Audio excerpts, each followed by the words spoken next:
Imagine being so unpopular, so politically vulnerable, so obviously on the ropes that you have to spend your first major interview of the year not talking about your achievements or your vision for Britain, but warning your own party members that replacing you would cause utter chaos. Not mild disruption. Not temporary difficulty. Utter chaos. That's Sir Keir Starmer's pitch to Labour MPs contemplating whether he is the right person to lead them into the next election. Stick with me because changing would be messy, not because I'm doing brilliantly. It's the political equivalent of begging your partner not to leave you because finding someone new would be inconvenient. Hardly inspiring stuff. And to make matters spectacularly worse, a new mega poll of 16,000 people shows Reform UK would win majority if an election were held tomorrow, making Nigel Farage Prime Minister. So while Sir Keir is promising he'll still be in post this time next year, the British public is apparently dreaming of Prime Minister Farage. Let's unpack this absolute car crash. Quick favor. If you're loving what we're doing here at British Mirror, hit that subscribe button and smash the bell icon. Over 94% of you haven't subscribed yet. It's completely free, takes about 2 seconds, and honestly means a world to us. Cheers if you've already done it. Right, back to the show. Sir Keir Starmer today insisted he will still be Prime Minister this time next year as he lashed out at Labour rivals vying for his job. Lashed out. That's not the language of confident leadership. That's defensive, angry, threatened. Strong prime ministers don't lash out at internal rivals because strong prime ministers don't have serious internal rivals. The very fact Sir Keir has to publicly address speculation about his leadership tells you everything about how weak his position has become. In his first interview of 2026, the Labour leader warned those seeking to replace him that the result would be utter chaos. Utter chaos. He used that phrase repeatedly, hammering it home like a man desperately trying to convince himself as much as anyone else. Speaking to the BBC's Laura Kuensberg, he pointed out that the Tories had 3 leaders in 5 years before they were humbled at the ballot box in 2024. That's his defense. Remember how terrible the Conservatives were with all their leadership changes? You don't want to be like them, do you?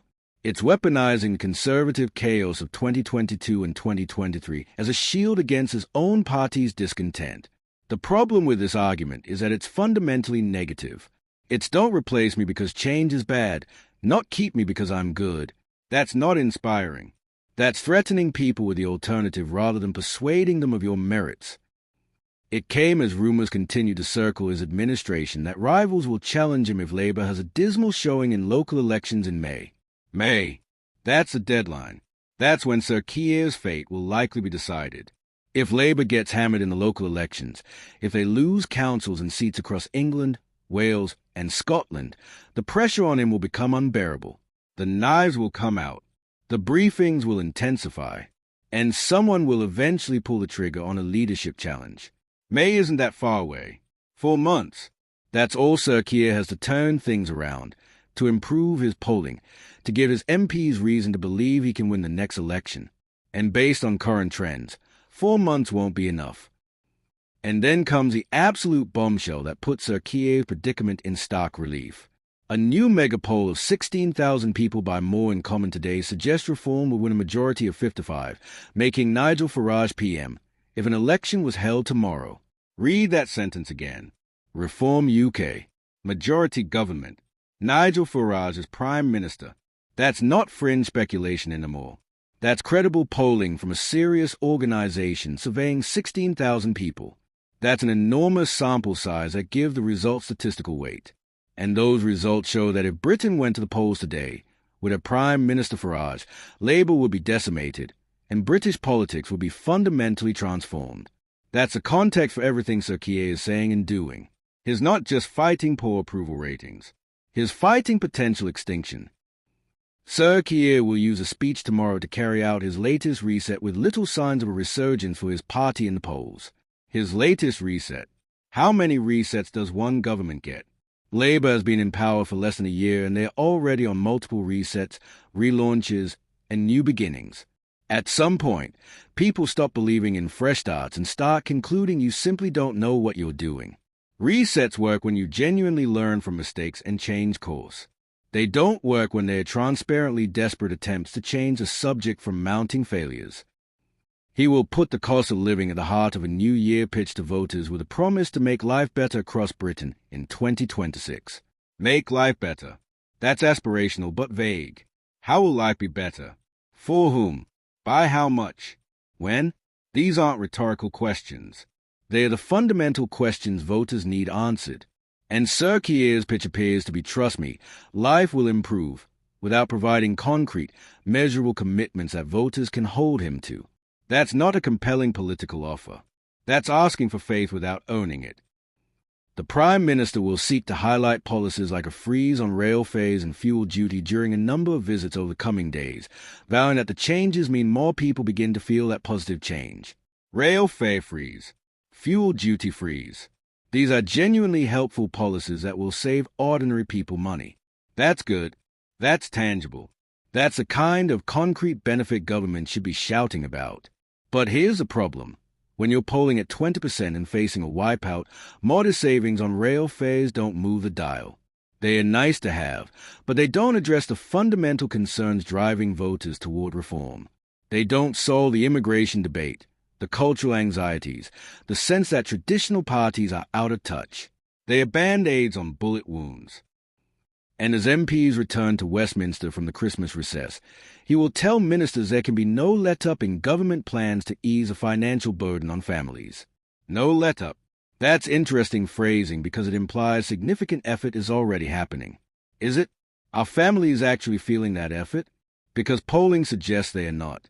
The gap between what the government says it's doing and what voters actually experience is enormous.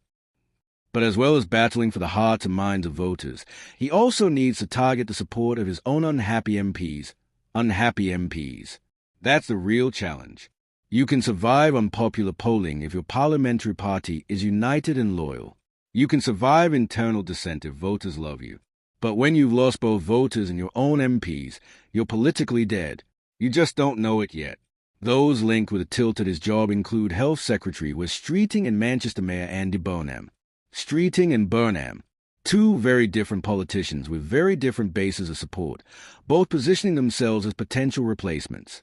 British politics is fractured into 5 roughly equal chunks, and the governing party is 4th or 5th depending on how you slice it. A staggering 68% of those surveyed by YouGov between December 27th and 29th said they disapproved of Sir Keir's government. 68%. More than 2/3 of the country actively disapproves. Just 12% said they approved. 12%. That's not just unpopular. That's historically, catastrophically, career-endingly unpopular. Another poll in November showed half of Labour voters want Sir Keir to quit. Half of his own voters. Not opponents, not swing voters, but people who actually voted Labour in July 2024 now think he should resign. When your own supporters have turned against you, you've got a problem that can't be fixed with better messaging or policy tweaks. You've got a fundamental crisis of confidence.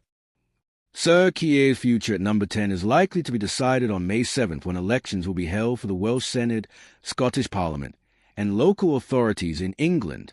May 7th. That's the real deadline. Not 2027, not the next general election, but May 7th, 2026. If Labour gets hammered in those elections, and all evidence suggests they will, the pressure on Sir Keir will become unbearable. Backbench MPs facing decimation in their constituencies will start demanding change. Party donors will panic. The media will declare his premiership finished.